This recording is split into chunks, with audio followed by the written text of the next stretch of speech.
he can perhaps say one or two things about what has been in the press. Yeah, I think it's important that we deal with that. I believe what we saw in the papers was about my former law firm where I came from, having been allocated some work, some petitions. And I think an appropriate response was made. This farm was procured in 2015, 2016, before I even thought of ever joining the IEBC. And like all the other law firms which were used in last year's, the ongoing petitions. And of course, in terms of work, the Secretariat to allocate work. The Commission does not see it as and allocate work to lawyers and suppliers. So what I'm saying is that I was not involved in allocating work to this firm. In any case, I resigned from this firm before joining the Commission.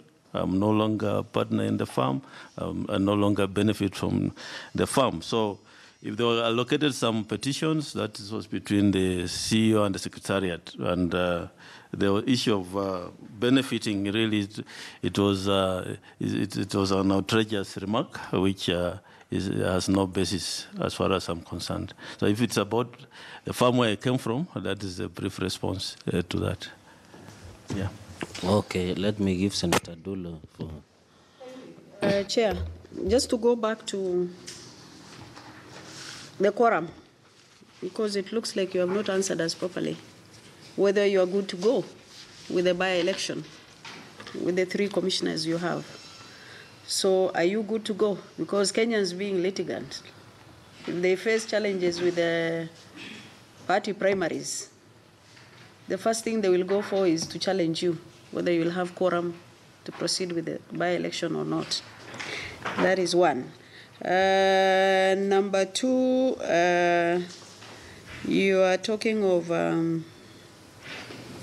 reviewing legislations, one of it being election reforms should not be held 1 year before 2022 election. Is that really possible? Because that is not within your mandate. It's within Parliament. Yeah? So is it possible? The issue of diaspora. If you had challenges with the East African countries, are you going to be able to run diaspora voting in 2022? And have you done costing of how much that election is going to cost once you have finalized the process? Then the other issue is harmonizing registries. Of course, it is really important to harmonize those registries. Registration of persons, registration of IDs, passports, births and death. I think we had a legislation last year or the year before, whether we should have births, deaths, and ID under one docket, and immigration. It was very difficult because all the departments, they want to protect their niche. They want to be on their own. Will we be able to achieve that? Because that is really very important. If you can be able to achieve that before 2022. Finally, preparation for 2022. Of course, I know you might be in the office, you might not be in the office. We normally run last minute to change this, to change this. Have you prepared for 2022 election, putting systems in place? Finally, suspension of the CEO. Have you suspended him alone or with other members of staff? And how many are they? Thank you. Thank you. Maybe Senator Linturi. Chair, sorry, you've come quite late after the presentation by the chairman. And I wouldn't want to appear repetitive. And since I've not had the benefit of hearing what members have raised. But For me to form my mind clearly, I have very simple questions to ask the chairman. Whether how many commissioners are in office? How many are they? And what does the law say about quorum, as Senator Ndulo is asking? With those questions is when I know what question I can ask, because it's geared towards me having a clear picture of what is existing. So if you don't mind, tell me how many commissioners, then I can ask the last question, then you answer it together. And what the quorum is supposed to be. Thank you. One quick one.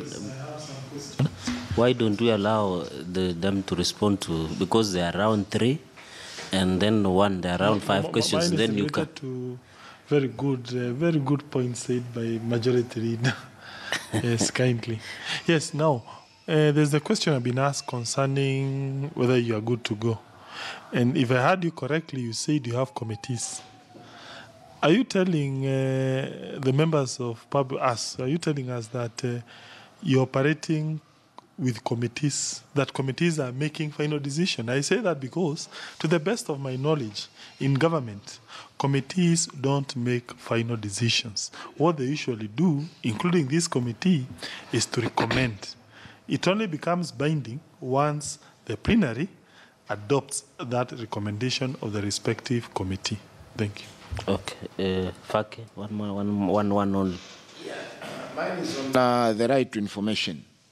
There was a protracted argument in the Supreme Court on whether the servers should be opened.